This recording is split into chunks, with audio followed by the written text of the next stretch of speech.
Trucker Dump for April 4th, 2013, episode 90.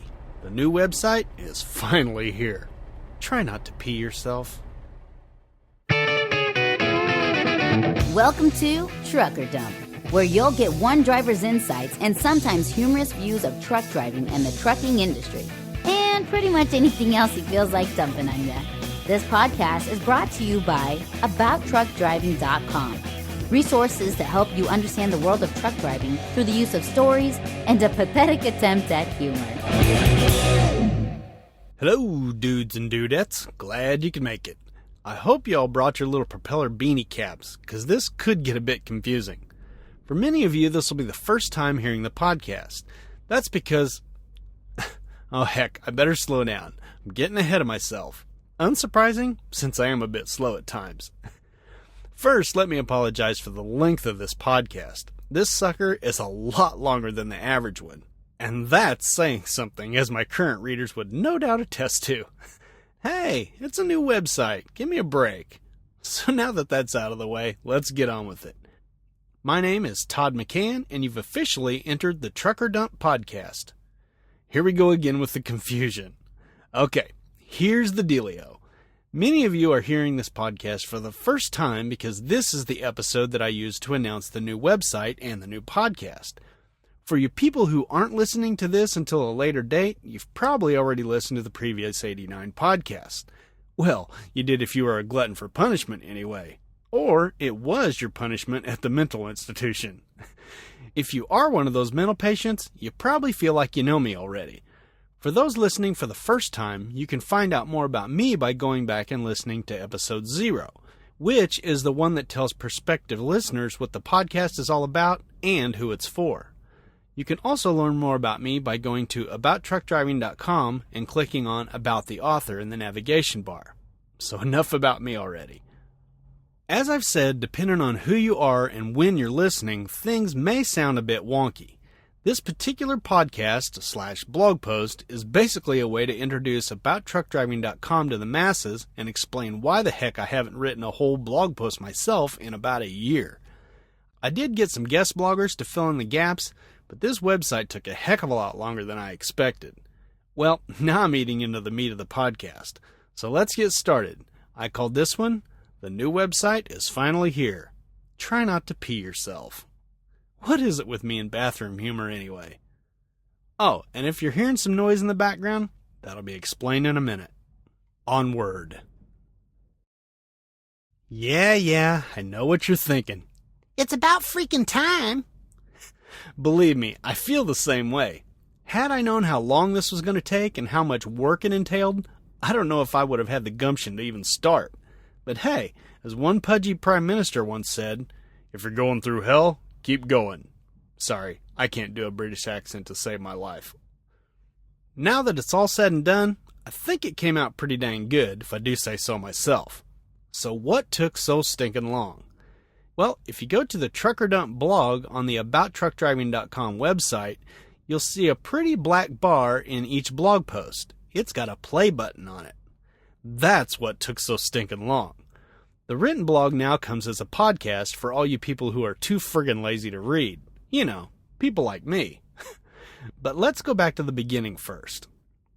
This whole ordeal started because I hated the name of the blog. Admit it, the About Trucking Jobs blog is a horrible name. It was even worse because at the time the free version of WordPress wouldn't allow me to have a custom URL. Therefore, I was stuck with abouttruckingjobs.wordpress.com. Now, you can pay a small fee to get rid of that now, but that wasn't the case when I first started thinking of self-hosting. As for the blog name, well, I admit I read one too many articles on search engine optimization. I thought that if I had the words trucking and jobs in the title, I'd have a much better chance of being discovered. I guess we can thank the trucking industry's ridiculously high turnover rates for making those keywords so stinking popular. Clearly, it isn't that important though, because after 4 years of blogging, Google still barely acknowledges that I exist. I was also starting to run into other limitations. I couldn't use all the cool plugins on the free version. I couldn't store video or audio files on the site either. I could always link to my YouTube channel for videos, but the teeny tiny audio files baffled me. I guess with it being free, I couldn't complain. It had served me well until I started getting too big for my britches. Now let me take a sidebar for a minute here. I've got a link to my YouTube channel in what I call the show notes. You can get those by either going to the individual blog post, which is called TD090 on abouttruckdriving.com, or if you're listening to this in some kind of a podcast app, there will be a clickable link in the show notes. It'll be like a show description. I'm not exactly sure what they'll call it in your particular app. And some apps actually don't support clickable links. So if you want all these links that I'm going to be referring to, you might want to get a podcast app that actually does support that. Okay, back to it. Another thing is that you can't monetize on WordPress's free site. Yes, that means you'll notice a few ads now. Hopefully, they aren't too intrusive. I've gone out of my way to make sure they aren't. If you want to help the show and the blog without spending any money you weren't already going to spend, there's an Amazon.com ad in the sidebar. You don't have to use the search functions, just click on the Amazon logo.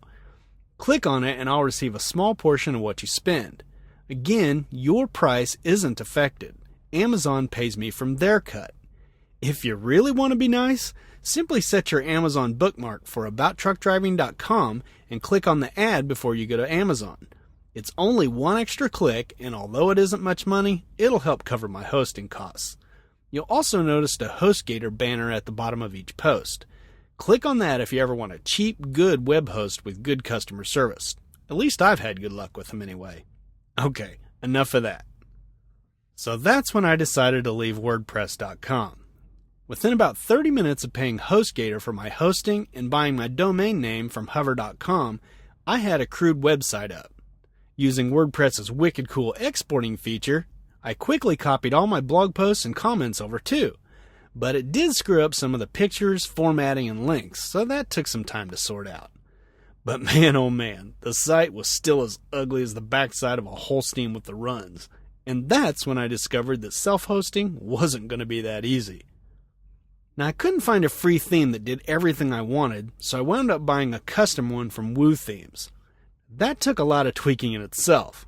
It's amazing how hard it is to have two different header images on two different pages.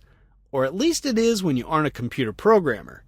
Took me for freaking ever to figure that one out. Oh, and did I mention that I had to find good header images and experiment with 8 million different fonts, layouts, and colors to find a combo that I liked? Yeah, doesn't help that I suck at that kind of stuff either. You will find links to Amazon.com, HostGator, WordPress.com, Hover.com, and WooThemes all in the show notes, or on the blog post like I said. Now, having a custom theme also means you have to choose everything to make things look the way you want. Do you want a boxed look? How wide do you want it? What style of navigation bar looks best? What color is your background? What font are you going to use? What color is that font? How thick do you want the borders of your sidebar widgets? What about page layout? You can imagine how long this took with my sense of color and style.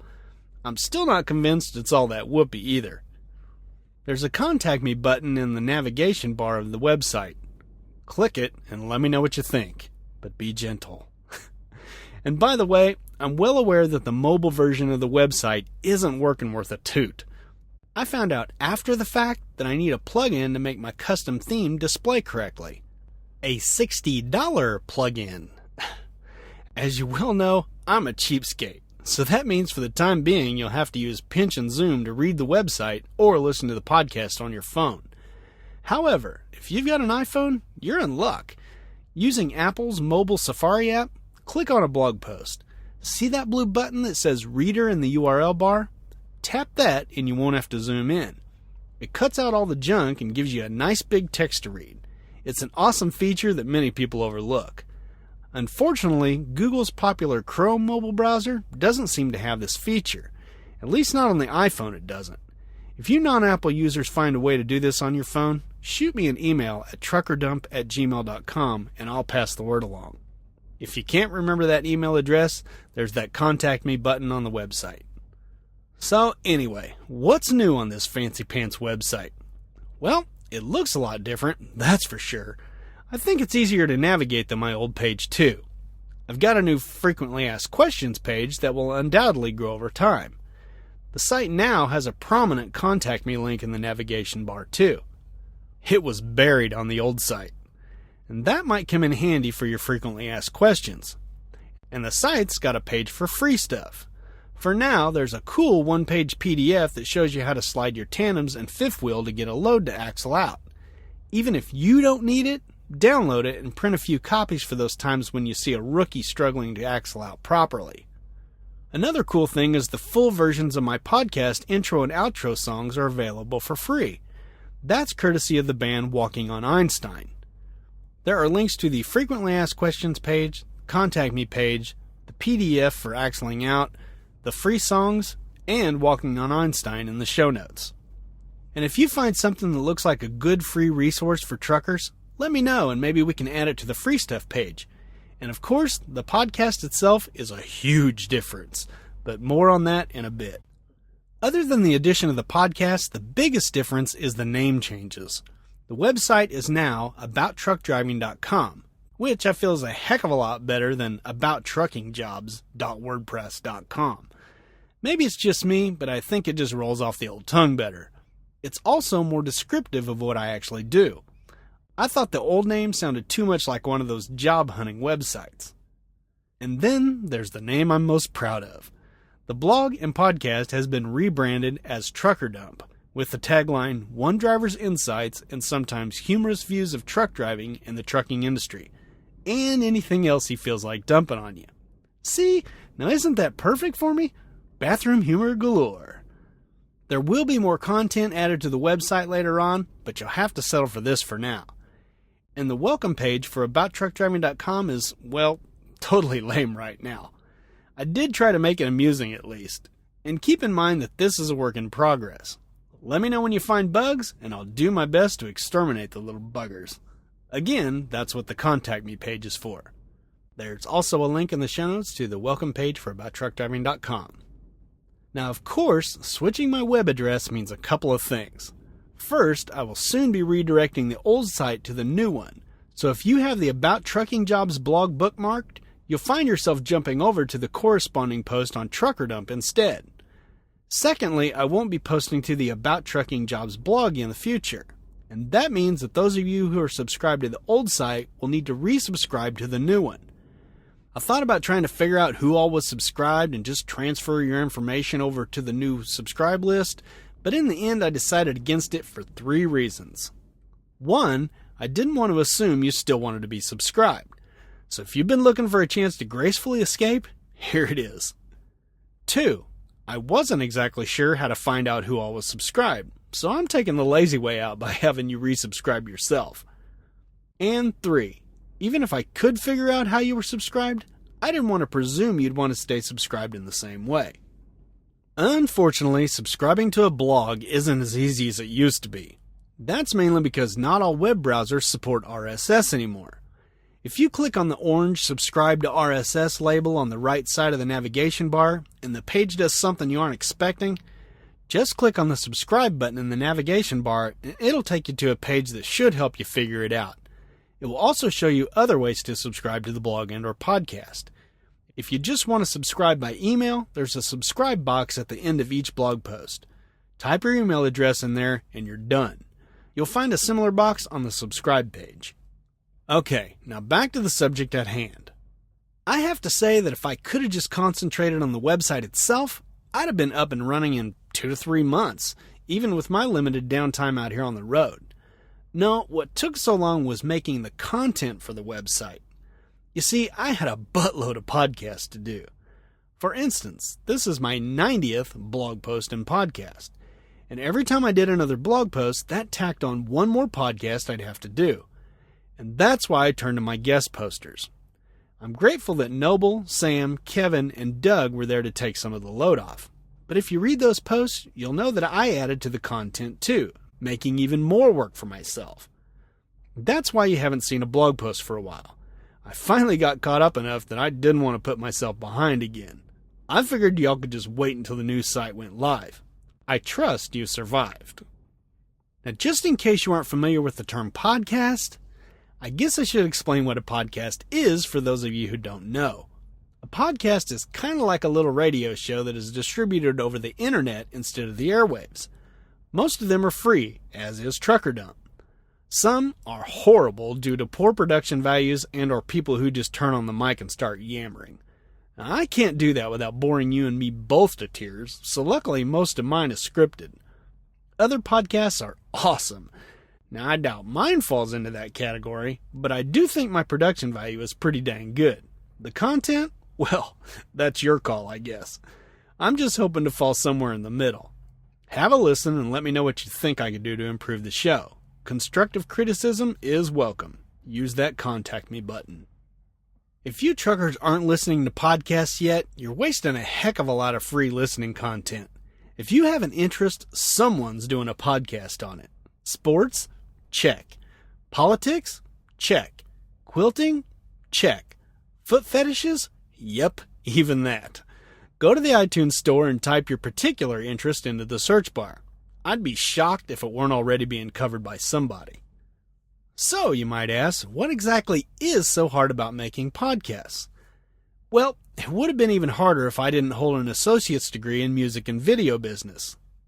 If I wasn't already familiar with audio editing, I probably wouldn't be rolling out this podcast until I was checking into a nursing home. So here was the process. Please bear with me. For each blog post turned podcast, I needed to have relative quiet. Now that's not easy to come by when you're constantly surrounded by idling trucks and busy streets. Sometimes I just had to grin and bear it. And yes, you heard that right. I do all the recording in the bunk area of my truck. That explains why in the introduction of this podcast I said that you might be hearing some noise. It's the middle of the day and trucks are coming and going. I tried to park way away from the fuel bays, but it doesn't seem to matter much. They keep coming by me anyway. How dare they do their jobs? Anyway, I'm betting this is even more of a challenge in the future since I won't have the benefit of waiting for the perfect moment of truck stop silence. Still, I think for the most part my microphone does a pretty good job of keeping the worst of the noise out. By the way, I know someone will ask, so I'll just tell you now and get it over with. I use a Blue Yeti microphone and I do the recording on my beloved 15-inch MacBook Pro using the built-in GarageBand software. The Yeti is a good mic, but if I had to do it over again, I'd get one with less sensitivity so I could block out more noise. Not to mention the stinking thing's as big as a frickin' tuba. So for each blog post, I had to write an introduction and an outro, which are both unique for each individual podcast, record the intro, then read the blog post, then read the comments from the readers and my future listeners, and answer them, that's starting at episode 24, and then record the outro. Now, since I'm apparently incapable of speaking in coherent sentences, this took longer than it probably should have. In the beginning, it took an hour to record a 5-minute podcast, and that's not even counting the editing. I'm a lot better than I was in the beginning, but it still takes me about 20 to 30 minutes to record 10 minutes of audio, depending on how well my tongue is working that day. And you know that many of my blog posts are way longer than 10 minutes of reading. As for the editing process, it can take 1 to 2 hours to edit an average length podcast. I have to insert the music and sound effects, cut my original recording into about 1 million pieces, put them all back together, and mix the sound levels. Surprisingly enough, I managed to do that well enough to keep people from thinking I have a speech impediment. Now add in all the time experimenting with different formats, intros and outros, and general trial and error that comes with learning a new skill, and you can start to get an idea why this took so friggin' long. So now I'm done with that podcast, right? Nope. Now I have to convert it to AIF to have a good archive copy, convert that one to MP3 for you good folks, insert the album artwork, which I also had to create, enter the name, episode title, length of the podcast, and all that other good junk. Write the show description, complete with clickable HTML links for the show notes. Create the RSS feed, upload the file to my web server, insert the little audio player into the blog post, and then hit my knees and pray for 3 days that there won't be any technical glitches. Then do it all 89 more times. I have to say that all this little crap would have been 1,000 times harder if I didn't use an app called TextExpander. There's a link to TextExpander in the show notes or on the blog post. If you're on a Mac and you do a lot of repetitive typing like email addresses or websites or something like that, just go buy it and I'll let you put one of my nephews through college when you feel like paying me back. Yes, you'll love it that much. So all that to say this, sorry it took so long, but I hope now that you'll give me a break after hearing the whole monotonous process. I'm going to try like the dickens to get back to writing and recording on a more regular schedule than I did before. Now, don't get too anal with me though. I can't control my loads, where I'm at, or how loud my surroundings are. I'll do my best to make up for the long absence though. But alas, I've encountered one major problem. I need your help with something. Do you remember when I mentioned that I read and respond to comments from readers and listeners? Well, those comments have been building up for the last 4 years. I no longer have the luxury of time, which means I'll be strapped for content to fill the feedback section. So here's what I need from you. If you're a curious non-trucker, or you're considering becoming a trucker, write in with your thoughts and any questions you've ever wondered about how trucking works. If I don't know the answer, I'll ask around and try to find out. If you're a trucker, I really need you. You see, I'd like the Trucker Dump blog and podcast to be an excellent source of information for those interested in the trucking industry. I really think it could be, considering that most of my topics can be classified as evergreen, meaning that the information doesn't change much over time. So you can see, I really need you experienced truckers to weigh in with your opinions, insights, experiences, and stuff I may not have thought of. If I'm right about something, back me up and lend credence to what I'm saying. That way the readers and listeners won't think I'm just a blowhard, even if I am. On the other hand, pipe up and tell me when I'm out of line or if you have a different opinion on a subject. It's always good to hear both sides of the story. So, how can you comment? Well, if you're following along on the blog, keep scrolling down and leave your thoughts in the comments section where everyone can see them. Or if you'd prefer, you can shoot me an email at truckerdump@gmail.com. So help me out here, folks. This feedback section is going to get lame pretty quick without your help. And speaking of the feedback section, if you're listening to the podcast, you may find yourself playing a fun little game with each new episode. Well, I hope you find it fun anyway, because it's a pain in the tuchus to do. I'll leave it at that.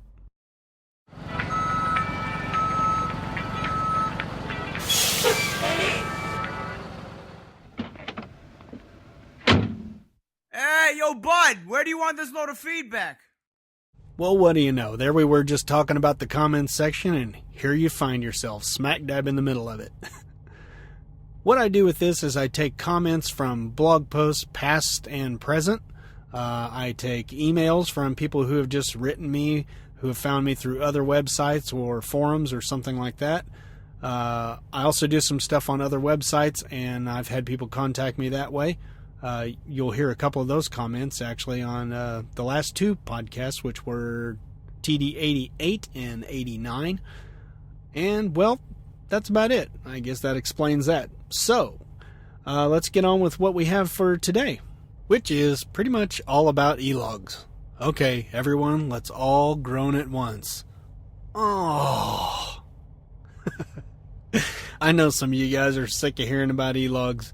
But, you know, the way I look at it is if somebody's writing in a question or making a comment about e-logs, I figure if I respond to it, somebody out there is going to come across the website, see that question or that comment that somebody else made, and they're going to think, you know, I was thinking the same thing, and, you know, maybe I will have supplied a decent answer for them. So, or at least made them think about it a little bit.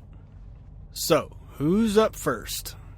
Looks like we got Charles. He wrote in a couple of times. The first time he wrote in was on the post about e-logs, my first impression, which was my first impression of e-logs.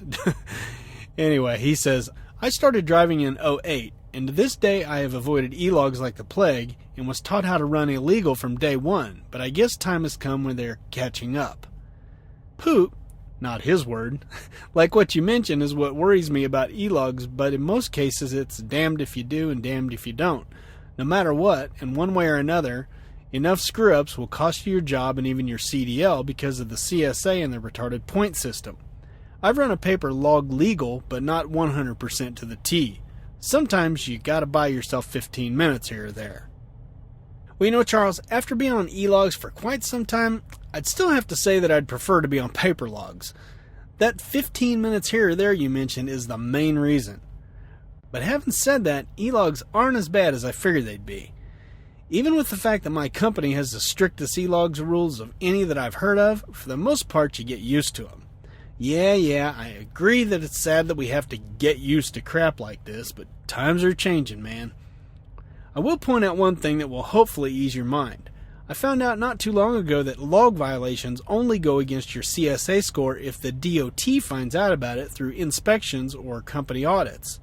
So if you have to drive over your 11 or 14 hours to get to a safe haven, your company will mark it on your personal safety record, but DOT does not automatically find out about it, which means the CSA doesn't either. So that's a good thing. Also, in my experience, I've found that your company will flag any log violations with mitigating circumstances.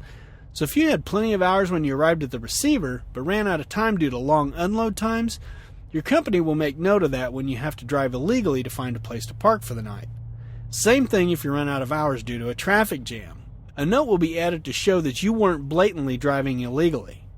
What it really boils down to is how flexible your company's e-log rules are. I have many trucker friends who love e-logs.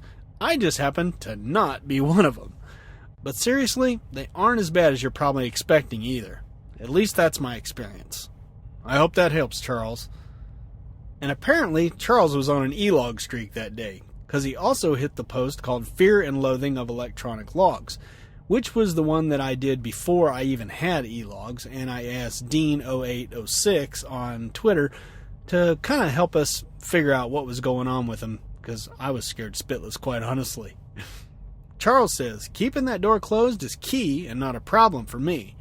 My deal is getting fined for driving over hours because of no place to park, or a service failure because, say you got stuck in traffic, if you knew you had enough time to make it, but ended up getting stuck, and now you don't have enough time, as to with paper, you just push your start time forward and make the traffic jam wait time disappear.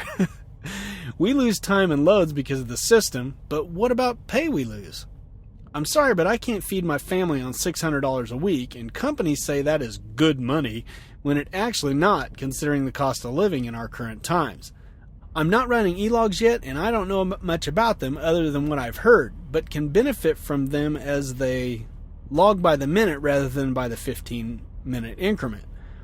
I won't lie, my anxiety is way up on the subject because I know on paper I'm good having never had one single log violation since I started driving in early '08.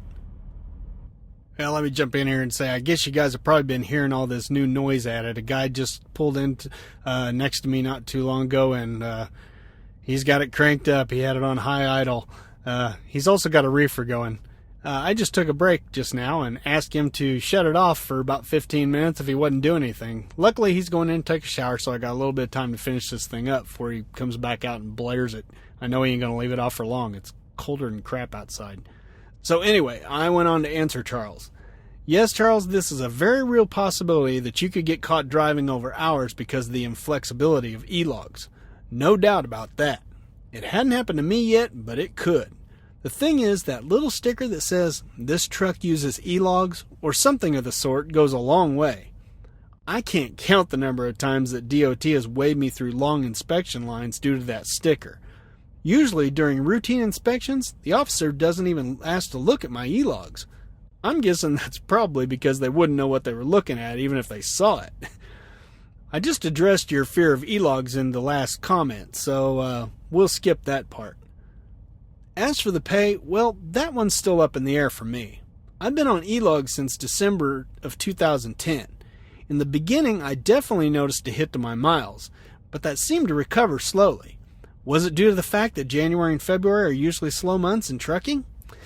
Well, it could have been. Like I said, I noticed my miles pick up eventually, and actually I noticed another increase when I got a different dispatcher. Then after another dispatcher change, got a newbie this time, my miles dropped again. So was it the e-logs or was it outside factors? I guess there's just no way to truly tell. Sure, all my company's posters say that miles have gone up since the implementation of e-logs, but like any good driver, I ain't counting on company propaganda. As for saving time because eLogs logs my minutes instead of by the 15-minute increment, well, I wrote a whole blog post about that. Check out eLogs Do They Really Increase Driving Time if you haven't seen that one already. There's a link to that in the show notes. And let's wrap this up today with yet another eLog one. Angrytrucker wrote in with a comment on the Arguing eLogs post. This is the one where I was saying that you can't argue eLogs because everything you're arguing is that you can't do things on eLogs like you could on paper logs. Basically, cheating. So anyway, he says, I totally agree. I'm being sent to an eLogs class tomorrow and having them forced on my truck. So I'll be home a few days after that and we'll be quitting and changing careers. This job is barely worth it as is, but now I can't see how I won't be losing miles every week. The government has destroyed something else. Who would have ever thought that? Well, Angry Trucker, I don't blame you for being angry. Change sucks, especially when it could affect your pay. Can I make a suggestion, though? Unless you're just flat ready to get out of the trucking game for other reasons, don't let eLogs push you out until you give them a chance. Even just a few months could make all the difference. I truly hated eLogs for the first several months, and quite honestly, I'd go back to paper in a second if they'd let me. But having said that, eLogs are like any other change in the industry. You'll eventually get used to it. Remember the days of 10 hours of driving and 8-hour breaks? Every driver I knew swore they were going to quit when the rules changed to 11 hours of driving and a 10-hour break. But just like the hours of service rules changed, there's both good and bad. Even though we had to break for 2 hours longer, we also got to drive an extra hour each day. And they added the 34-hour restart rule to boot. And I'll bet you're used to all that now, huh? And if you haven't been around that long, I guess you're just going to have to trust me here. You know, the same goes with eLogs. They've got their issues, no doubt, but we've all gotten used to them. Sure, it sucks that you can't fudge 15 minutes here or there, but it also kind of rocks that you don't have to spend time filling out paper logbooks and digging through maps to find out where you're parked for the night. I don't have to keep track of my 70 hours either. And that cursed split sleeper berth rule that confuses every driver on the planet, it's all laid out with remarkable clarity in the eLogs. Just do yourself a favor, man. Don't quit driving just yet. We need experienced drivers out here. If you'd like to see my progression of thought on eLogs, just type eLogs into the search bar at abouttruckdriving.com and all 5 of my articles on eLogs will pop up. Read them in order to see how my thinking changed over time. Good luck with whatever you decide. Well, I do have some more comments, but I think I'll just end it right there. Especially since, like I mentioned earlier, I'm not sure how many comments I'm going to have in the future. I mean, I've had 4 years to build up all these in the past, and now all of a sudden it's going to be every 2 or 3 weeks whenever I get to post. That's all I'm going to have to read is whatever has been commented on in the last 3 weeks. It's probably going to kind of suck, so I'll just save some of those for next time. So are you up for a comment? I'm sure I'll get lots of well wishes on the new website, and I hope you leave some comments on what you think about it and how it can possibly be improved. Anyway, here is all my contact info. Hit it, boys!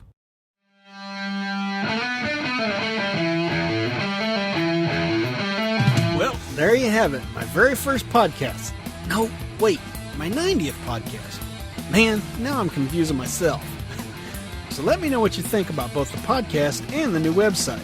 Again, that URL is abouttruckdriving.com. Don't forget that I won't be posting to the old site anymore, so make sure you resubscribe if you want to be notified of new blog posts. Well, I'm running out of time. My email address is truckerdump@gmail.com, and you can find me on Twitter as @ToddMcCann. That's 2 D's, 2 C's, and 2 N's. And if you wind up liking the podcast, please consider leaving a review and a star rating in the iTunes store. Well, thanks for listening. So until next time, drive safe and stay out of my way.